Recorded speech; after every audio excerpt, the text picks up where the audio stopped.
Saudara-saudara yang terkasih dalam Tuhan Yesus Kristus, selamat malam. Kita akan bersama-sama beribadah. Oleh karena itu, mari kita persiapkan hati kita persiapkan pikiran kita untuk menerima berkat Tuhan melalui pelayanan ibadah pada saat ini. Oleh karena itu, mari kita memuji, memuliakan Tuhan. Kita menyanyikan nyanyian pembuka ibadah dari Kidung Jemaat nomor 2, bait pertama dan kedua. Kidung Jemaat 2, bait pertama dan kedua, suci, suci, suci.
Marilah ibadah ini kita khususkan dengan pengakuan bahwa pertolongan kita adalah dalam nama Tuhan yang menciptakan langit dan bumi. Kasih karunia dan damai sejahtera dari Allah Bapa kita dan dari Tuhan Yesus Kristus ada pada saudara sekalian. Amin. Saudara-saudara yang terkasih dalam Tuhan Yesus Kristus, hari ini memasuki minggu Paskah yang keempat. Kita bersama-sama akan merenungkan tema bersaksi melalui keutamaan hidup. Dengan kebangkitan Tuhan Yesus Kristus, kita sebagai umat percaya terpanggil untuk mempersaksikan kuasa kebangkitan Kristus setidaknya melalui keutamaan hidup.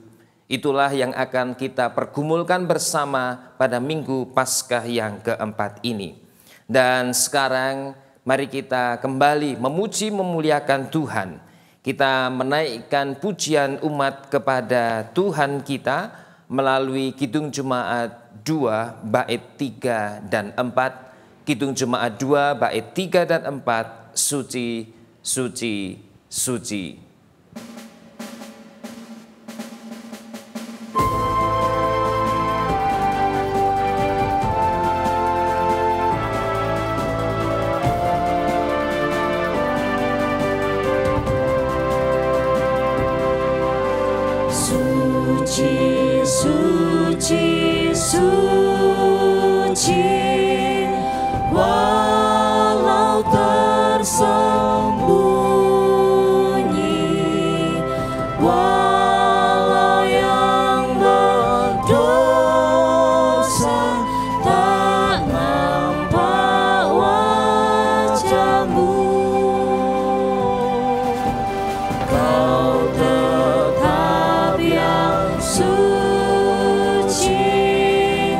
Tiada terimbang.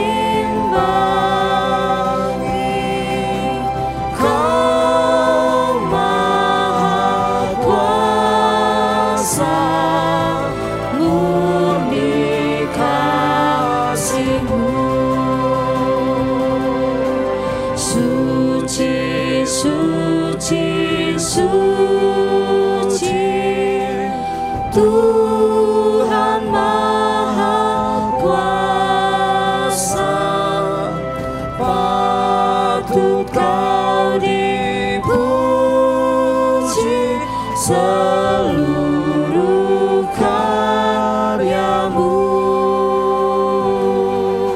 Suci, suci, suci, murah dan perkasa,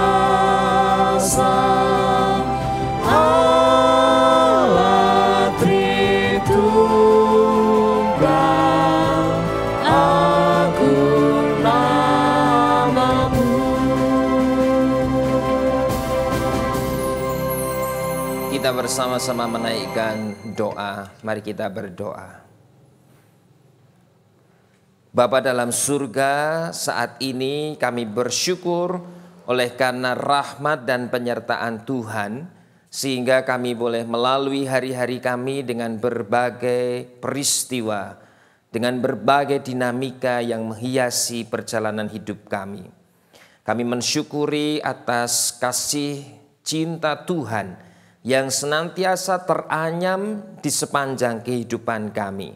Sehingga saat ini Tuhan masih memberi kami kesempatan hidup, Tuhan masih memelihara kehidupan jasmani kami. Terlebih Tuhan juga senantiasa memelihara kehidupan rohani kami. Karena itu Tuhan, saat ini barang sejenak kami akan beribadah, kami akan berjumpa dengan Tuhan melalui ibadah ini dan menerima pemeliharaan iman dari Tuhan. Karena itu Tuhan berkati ibadah ini sehingga berjalan dengan baik sampai akhirnya nanti. Dan dengan demikian kami mendapatkan makanan rohani kami untuk bekal kehidupan kami menjalani hari-hari yang akan datang. Saat ini kami akan mendengarkan, menerima sabda Tuhan. Kami mohon kuasa Roh Kudus untuk membuka telinga kami sehingga kami benar-benar mendengarkan kebenaran firman Tuhan. Roh Kudus memberkati akal budi kami sehingga kami dapat memahami dan menghayati firman Tuhan. Dan lebih dari itu, Roh Kudus memberkati kami sehingga kami mau menjadi pelaku firman Tuhan dalam kehidupan sehari-hari. Inilah doa syukur kami Tuhan. Semuanya ini kami mohon di dalam nama Tuhan Yesus Kristus, Juru Selamat kami yang hidup, yang kami muliakan kini dan di sepanjang masa. Amin. Saudara-saudara yang terkasih dalam Tuhan Yesus Kristus, saat ini kita terima bersama kesaksian Injil Yohanes pasal 10 ayat 1 sampai 10. Inilah Injil Yesus Kristus menurut kesaksian Yohanes pasal 10 ayat 1 sampai 10. Aku berkata kepadamu, sesungguhnya siapa yang masuk ke dalam kandang domba dengan tidak melalui pintu, tetapi dengan memanjat tembok, ia adalah seorang pencuri dan seorang perampok. Tetapi siapa yang masuk melalui pintu, ia adalah gembala domba. Untuk dia penjaga membuka pintu dan domba-domba mendengarkan suaranya. Dan ia memanggil domba-dombanya masing-masing menurut namanya dan menuntunnya keluar. Jika semua dombanya telah dibawanya keluar, ia berjalan di depan mereka dan domba-domba itu mengikuti dia karena mereka mengenal suaranya. Tetapi seorang asing pasti tidak mereka ikuti, malah mereka lari daripadanya karena suara orang-orang asing tidak mereka kenal.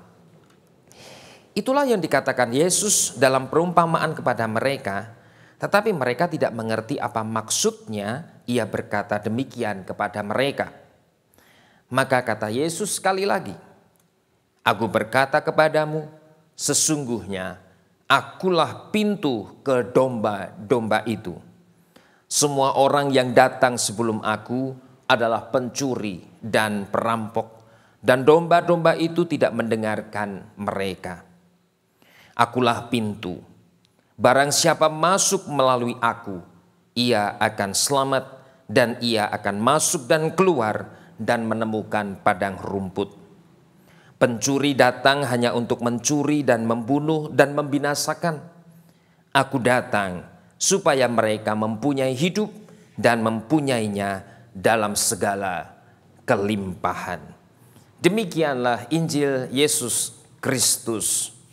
Yang berbahagia ialah mereka mendengarkan firman Tuhan dan yang memeliharanya. Haleluya. Amin.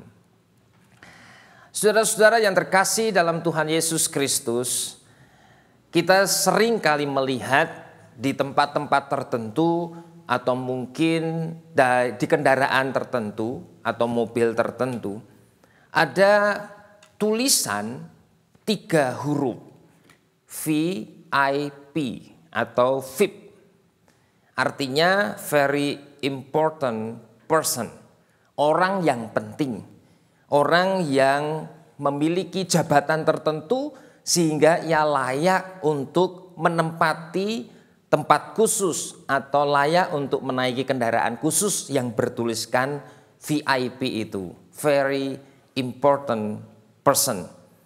Ada kekhususan, ada keistimewaan, ada keunggulan yang dimiliki oleh orang tersebut sehingga ia layak untuk kemudian menempati atau menaiki kendaraan tertentu yang memang harus diketahui oleh orang lain bahwa ia orang penting, yaitu dengan tulisan VIP tadi. Nah, terkait dengan hal VIP, orang yang penting, sebenarnya kita semua juga termasuk orang yang penting. Kita itu adalah orang-orang VIP, very important person. Bahkan VVIP, ya, sangat-sangat penting, khususnya di mata Tuhan. Karena dengan karya pengorbanan Tuhan Yesus Kristus, kita kemudian menjadi orang-orang yang penting. Kita menjadi orang-orang yang layak untuk kemudian disebut sebagai umat Tuhan, umat percaya. Bahkan kita juga layak untuk kemudian disebut dengan anak-anak Tuhan. Itu sebabnya sebagai seorang yang penting, kita semua adalah orang-orang VIP.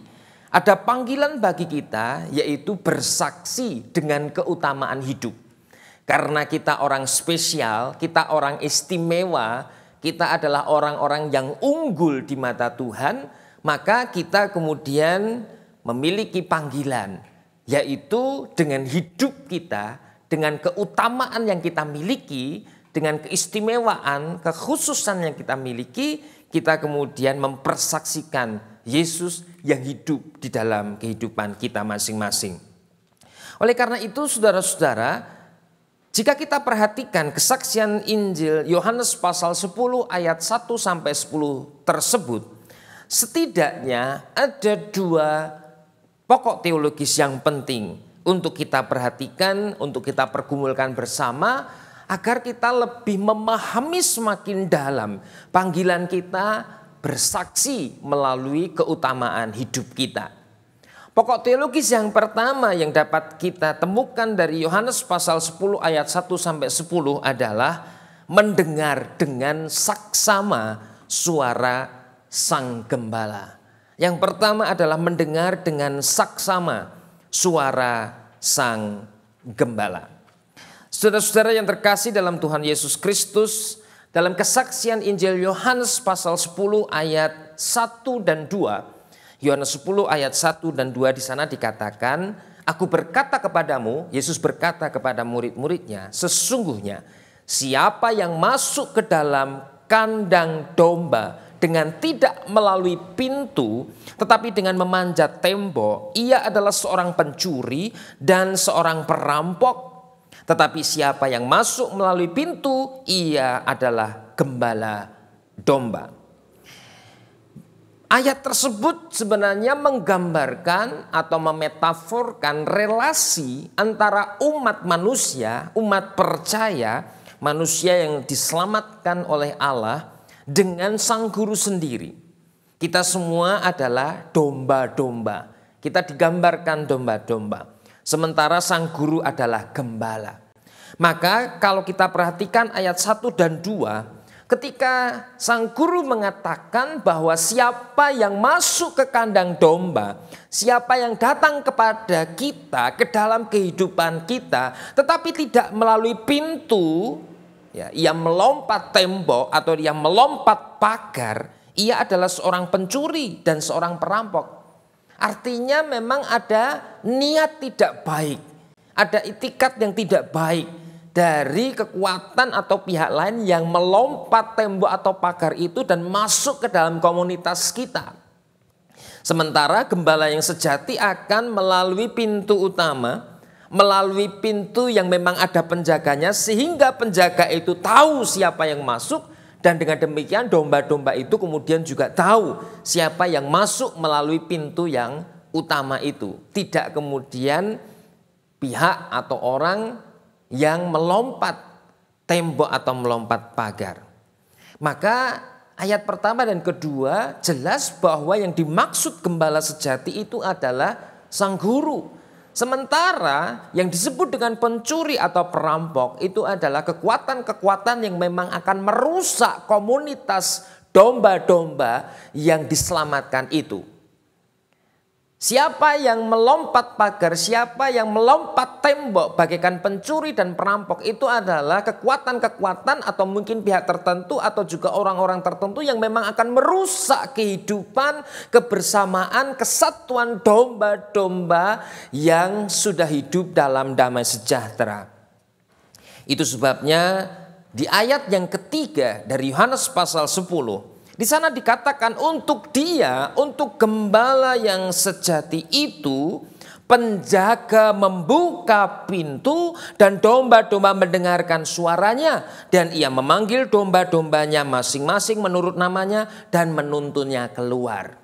Gembala yang sejati itu adalah gembala yang faham betul tentang domba-dombanya. Bahkan dalam tradisi masyarakat di Palestina sana, penceritaan Alkitab kita, masing-masing domba itu diberi nama dan gembala memang harus hafal nama dari domba-domba itu. Sehingga ketika keluar dari kandang, masing-masing domba kemudian disebut namanya satu-satu dan dikatakan di sana gembala itu menuntunnya keluar untuk apa? Untuk makan dengan kenyang di padang rumput, untuk minum dengan puas di tempat yang berlimpah airnya. Sehingga kalau kita perhatikan saudara-saudara dari ayat 1, 2, dan 3 tersebut, ketika kita terpanggil untuk mendengar dengan saksama, saksama itu artinya teliti, saksama itu artinya cermat, saksama itu artinya tepat dan jitu. Maka di ayat yang keempat di sana dikatakan, jika semua dombanya telah dibawanya keluar, ia berjalan di depan mereka dan domba-domba itu mengikuti dia karena mereka mengenal suaranya. Domba-domba itu mengikuti dia.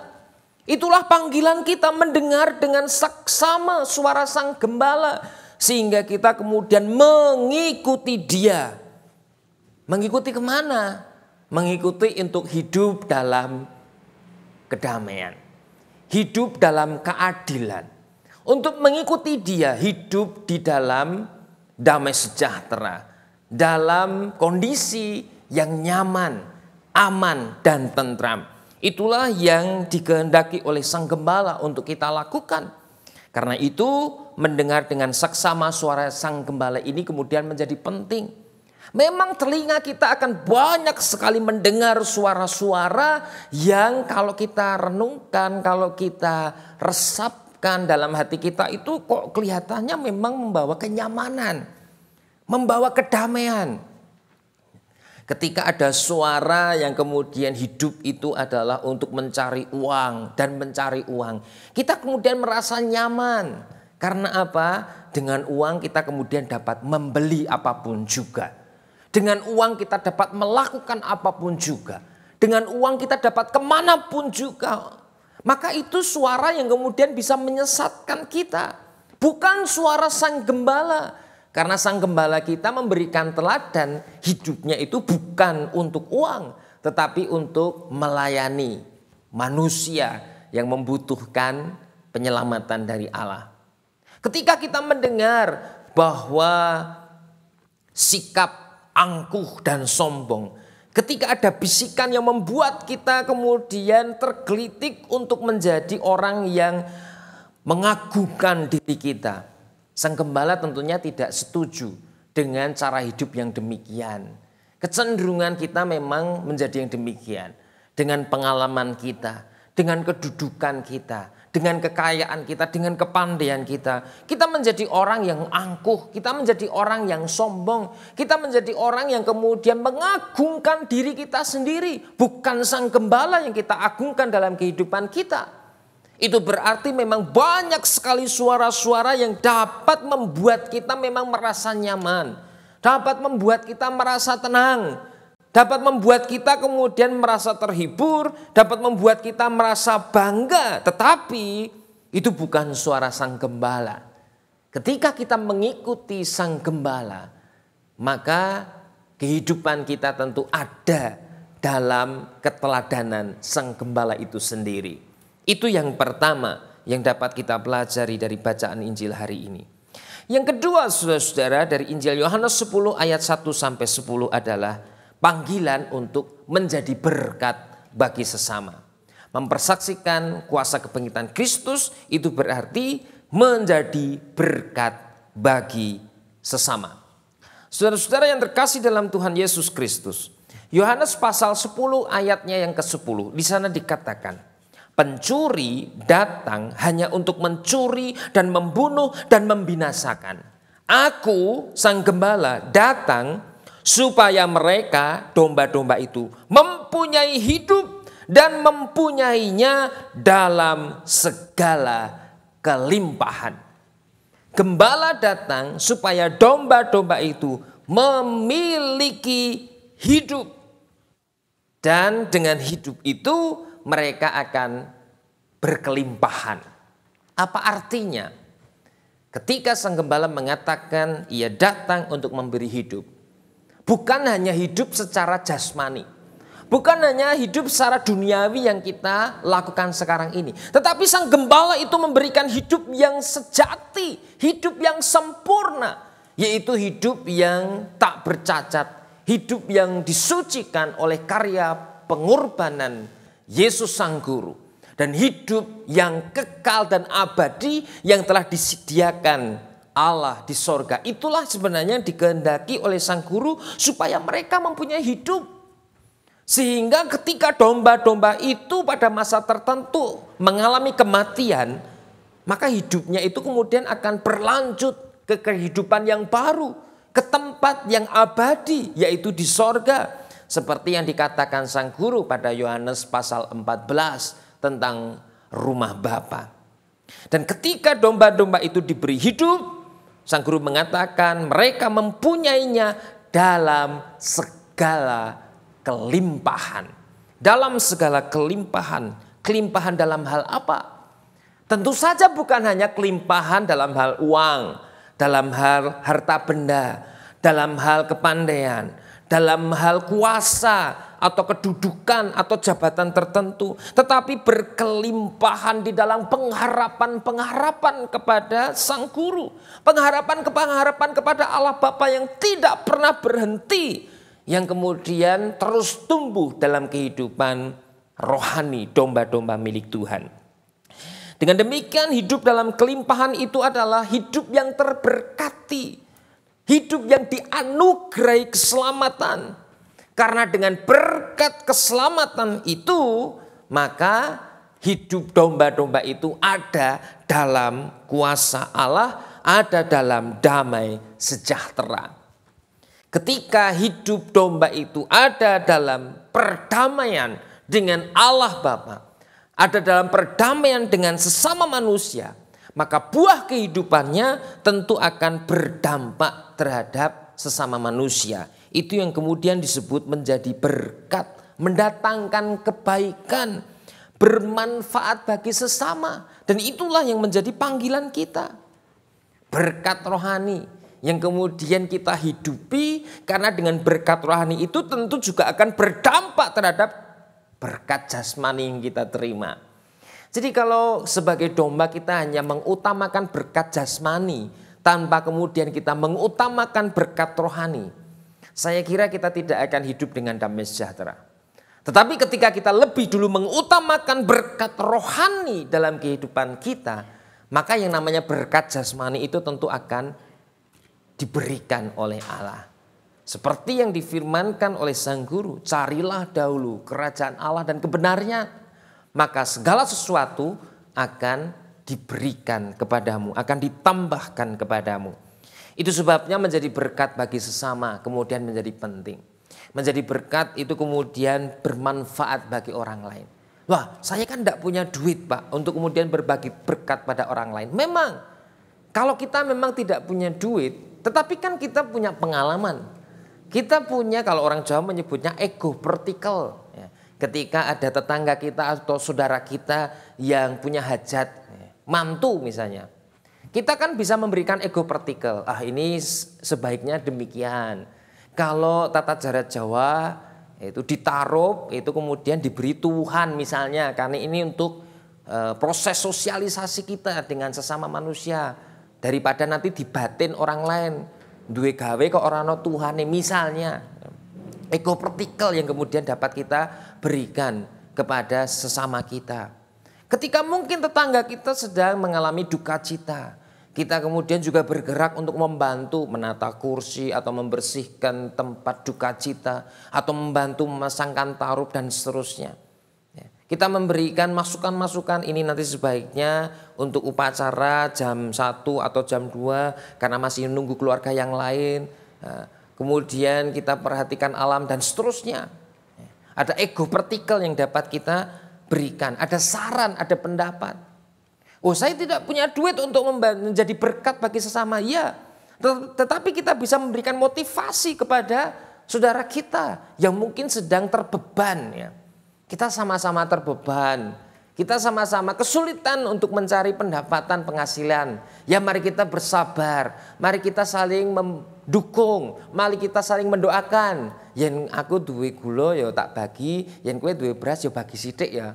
Kan menjadi berkat juga bagi orang lain. Meskipun kita memang tidak dalam kekayaan yang berlimpah-limpah. Itulah yang dikehendaki oleh Tuhan. Saling tolong menolong. Seperti yang terjadi pada jemaat mula-mula. Karena itu saudara-saudara, hari Minggu ini kita diingatkan, mari kita mempersaksikan kebangkitan Kristus dalam kehidupan kita melalui keutamaan hidup. Keutamaan yang spesial, yang khusus dari hidup kita. Bukan kedudukan kita, bukan kuasa atau power yang kita miliki, bukan derajat kemuliaan tertentu yang kita miliki, tetapi kekhususan hidup kita sebagai domba-domba Sang Gembala sejati, sebagai umat percaya, itu yang kemudian menjadi penting untuk kita lakukan, yaitu dengan terus mendengar dengan seksama suara Sang Gembala agar hidup kita ada dalam jalan kebenaran, dan lebih dari itu kita dimampukan untuk menjadi berkat bagi sesama kita.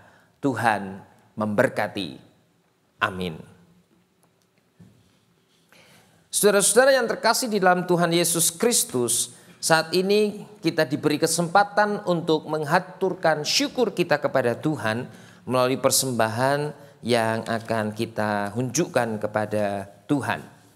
Kita diajak untuk senantiasa menghaturkan persembahan sebagai ucap syukur kita kepada Tuhan dan juga sebagai wujud penyerahan diri kita kepada Tuhan. Bagi jemaat yang akan mengaturkan persembahan, dipersilahkan tetap memasukkan persembahan ke amplop dan dapat dimasukkan ke kotak persembahan yang ada di gereja, atau juga dapat menggunakan amplop yang sudah disediakan oleh majelis di gereja, atau juga dapat melakukan persembahan dengan cara transfer ke rekening gereja. Kita akan mengaturkan persembahan dengan didasari firman Tuhan dari 2 Korintus pasal 9 ayatnya yang ke-6. 2 Korintus pasal 9 ayat yang ke-6.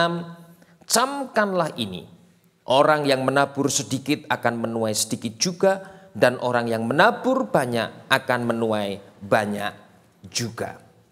Kita haturkan persembahan kita seraya kita menaikkan nyanyian persembahan Kidung Jemaat 302 bait 1 sampai 3, Kidung Jemaat 302 bait 1 sampai dengan yang ketiga, kubri persembahan.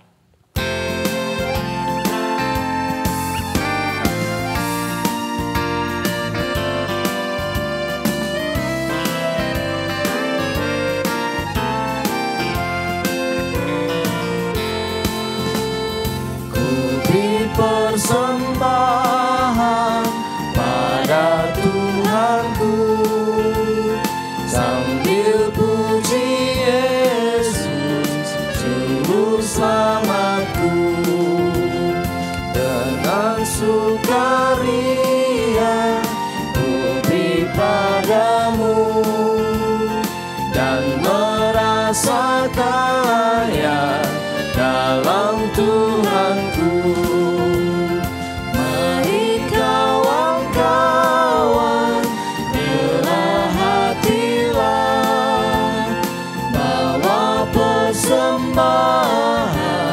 Datanglah segera.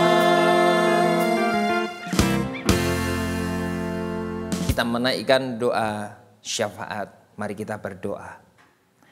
Terima kasih Tuhan, Engkau adalah gembala yang agung bagi kami. Engkau adalah gembala yang baik untuk kami semua. Engkau mengenal kami, Engkau juga beserta dengan kami. Engkau mengetahui setiap pergumulan-pergumulan kami. Maka kami percaya bahwa Engkau senantiasa memberkati kami dan juga Engkau senantiasa menyertai kami di setiap pergumulan kami. Karena itu mampukan kami Tuhan untuk kami mempersaksikan kebangkitan Kristus melalui keutamaan hidup seperti yang Engkau ajarkan. Bapa dalam surga, saat ini kami juga menghaturkan persembahan kami sebagai ucap syukur kami kepada Engkau. Tuhan kiranya berkenan menerima persembahan kami. Tuhan berkenan untuk menguduskan persembahan kami. Sehingga persembahan ini berguna untuk pekerjaan-pekerjaan Tuhan melalui karya pelayanan gereja. Tuhan yang Maha Kasih, saat ini kami juga berdoa untuk saudara-saudara kami yang sedang menghadapi pergumulan.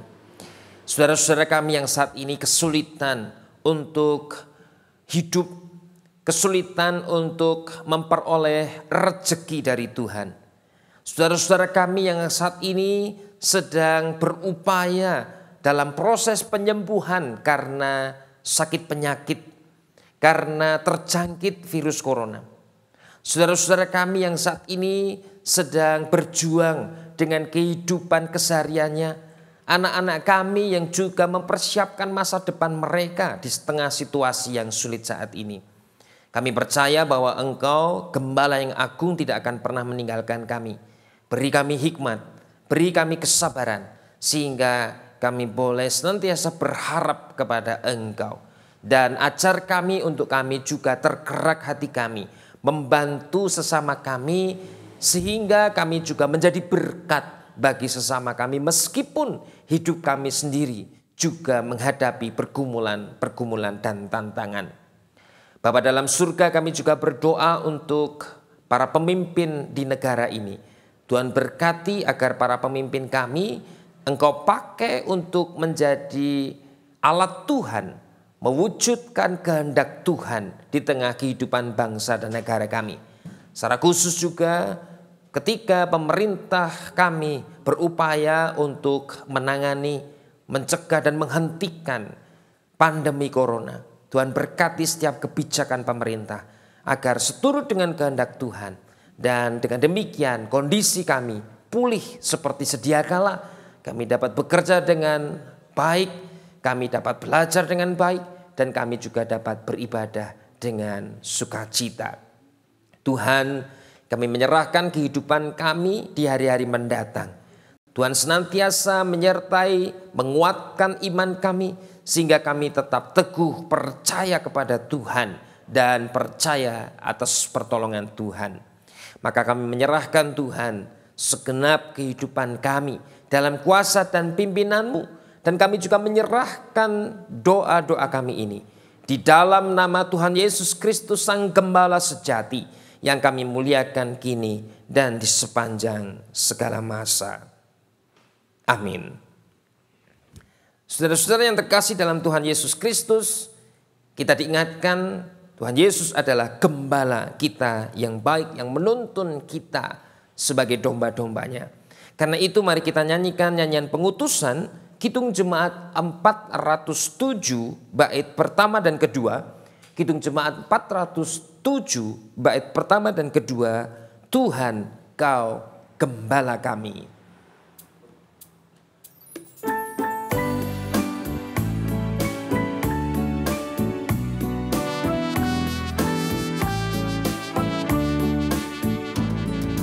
Tuhan, Kau gembala kami, tuntun kami domba-Mu. Berilah kami menikmati hikmat pengorbanan-Mu. Tuhan Yesus, Juru Selamat, kami ini milik-Mu. Tuhan Yesus, Juru Selamat, kami ini milik-Mu. Kau pengawal yang setia, kawan hidup terdekat. Jauhkan kami dari dosa, panggil pulang yang sesat. Tuhan Yesus, Juru Selamat, kami mohon beri berkat. Tuhan Yesus, Juru Selamat, kami mohon beri berkat.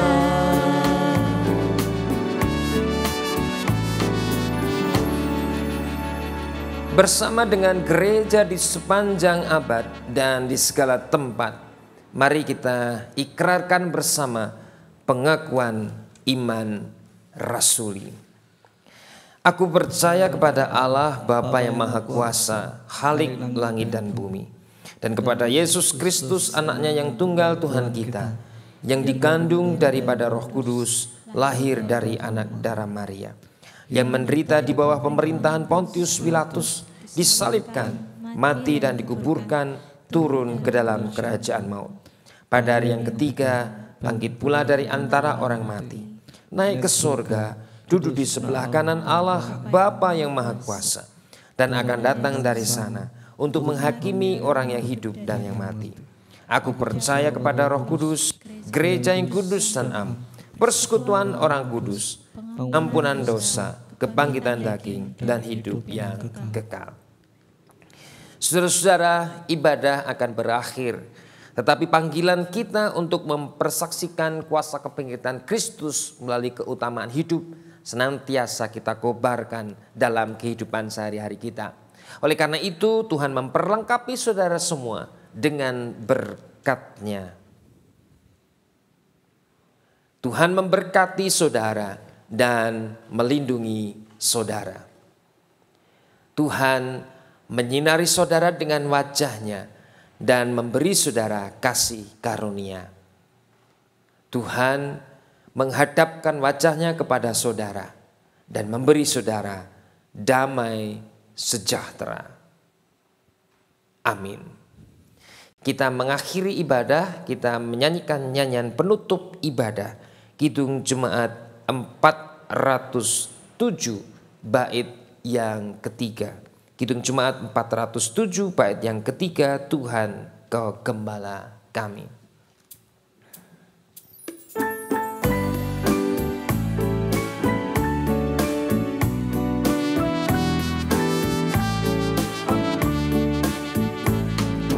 Kehendak-Mu kami cari, ingin turut maksud-Mu. Tuhan, isi hati kami dengan kasih-Mu penuh. Tuhan Yesus, Juru Selamat, tak terhingga kasih-Mu.